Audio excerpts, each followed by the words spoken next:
name is Annette. My name is Annette Hutchinson. That's Hutchinson.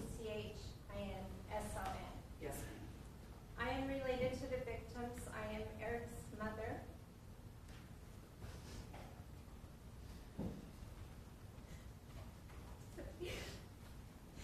Samantha and Benjamin's mother-in-law and Brogan's grandmother. My family is my world. My children and grandchildren are everything to me. All that I do is for my family. Yet until today, I've spent the last 19 months watching helplessly as this horrific event and aftermath unfolded, shattering the lives of 2 out of my 3 children, and ending the beautiful life of my beloved daughter-in-law, Sam. Speaking here today is the one thing I can do for them. Your Honor, I ask you to please consider Sam when you impose your sentence.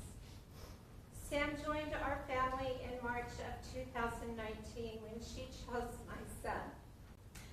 She was a force, so lively and so full of love, especially for my son, Eric. It was apparent to all of us they had both found the love of their lives.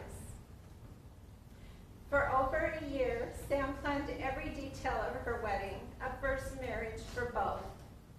She was excited and counting down the days, unaware she was also counting down to her own tragic death. On their wedding day, I had never seen Sam or Eric so happy. Their faces lit with smile the entire time, even as they waved goodbye from the golf cart they were riding on to start their life together. Photos in the video of the day captured the magic, but they are now too painful to watch or look at. Because our lives were forever changed moments later by the defendant when she recklessly sped through a quiet residential neighborhood into the back of the golf cart. In the police report, a witness described the crash as sounding like a bomb's explosion. That statement replays in my mind, thinking of the 4 of them struck in such a manner. The next day, I had the horrific task of telling my son that his new wife had died. After he repeatedly asked during moments of consciousness, "Where is Sam?"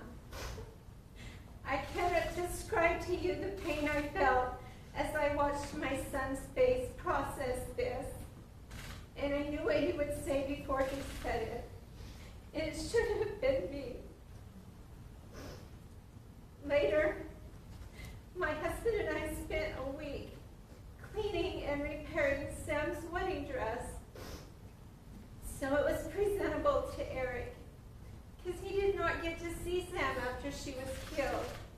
So he wanted to see what she was last wearing in his final memory with her. Your Honor, I ask you to please consider my children and grandchildren when you impose your sentence.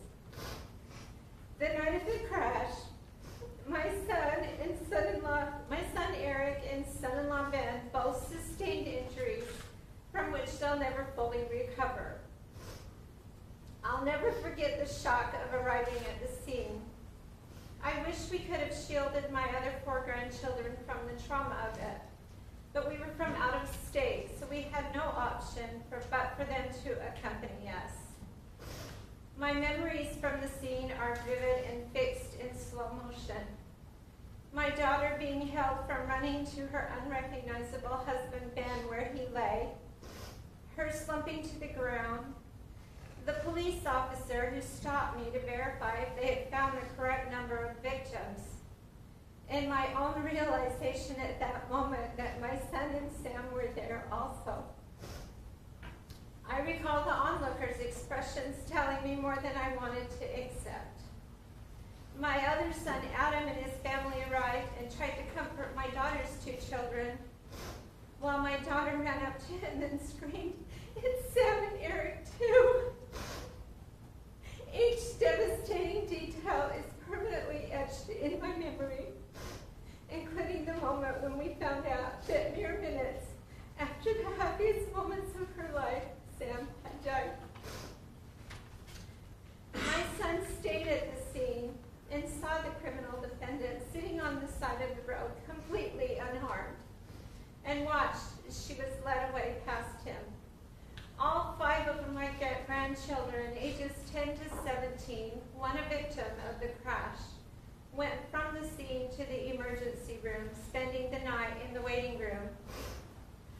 not knowing what happened to their family.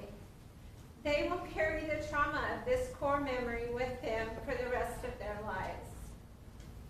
In the initial hours after the defendant slammed into Eric, Sam, Ben, and Brogan, medical staff at the hospital thought Eric wasn't going to survive his injuries.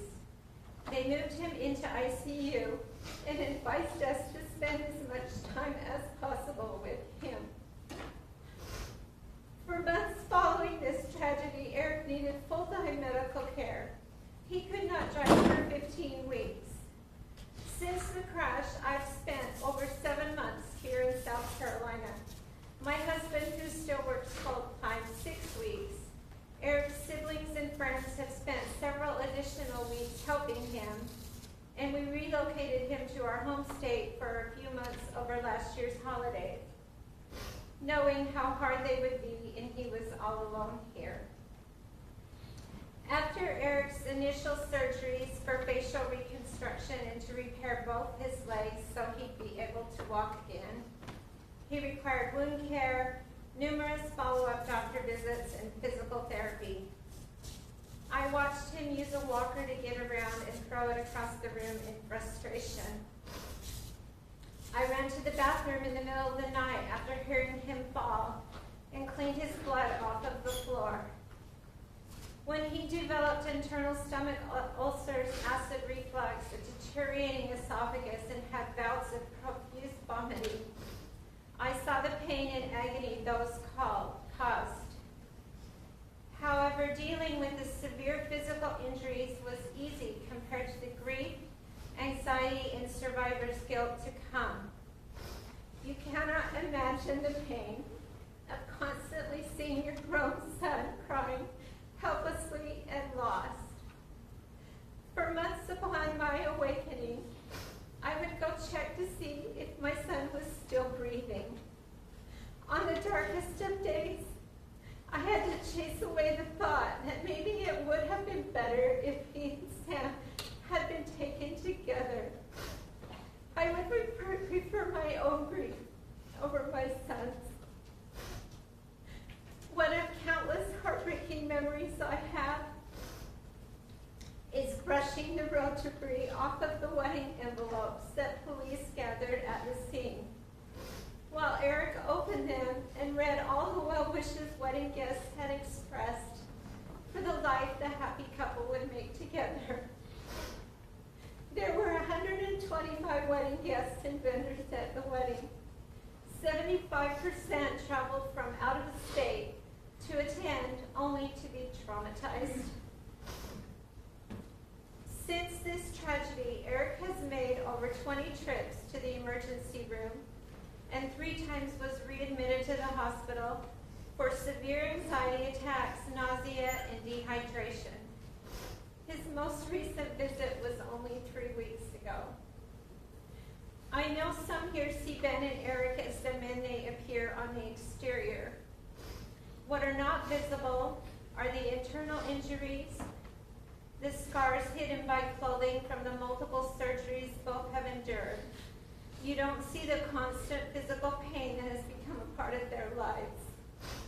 The pain doesn't stop there. The emotional pain, the post-traumatic stress disorder, anxiety, survivor's guilt, and grief have been constant for these 19 months. You don't see the daily struggle, the arthritis setting in, and the future surgeries they've been told will be necessary to control pain and enable both men to remain mobile as they age. You don't see their limited abilities. They're unable to do activities they did before and must rely on others. Both are facing a difficult fight for the remainder of their lives. I was told there are no charges against the defendant for my then 17-year-old grandson, Brogan, because he was not severely injured. Yet he was struck by a car at 65 miles per hour while sitting next to his father, thrown several feet, landing close to his new and now deceased Aunt Sam.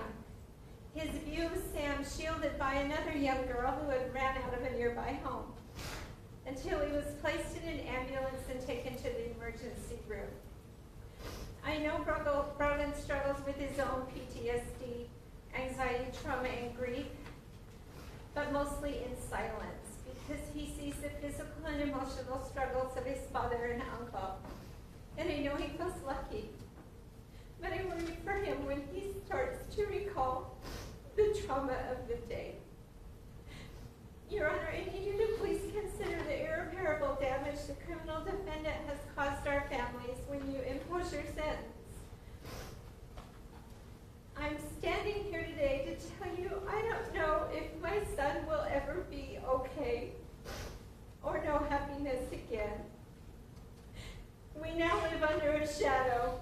We go through our day-to-day. We even smile for pictures, but it's not real or the life we had. None of us will recover from losing Sam. Although unseen, the emotional damage is constant and at times relentless. Your Honor, please don't prioritize the defendant's life over the life of Sam and the life sentence of pain and suffering inflicted on Eric and Ben. Please send a clear message to the defendant that she must take responsibility for her actions, and to others that taking a life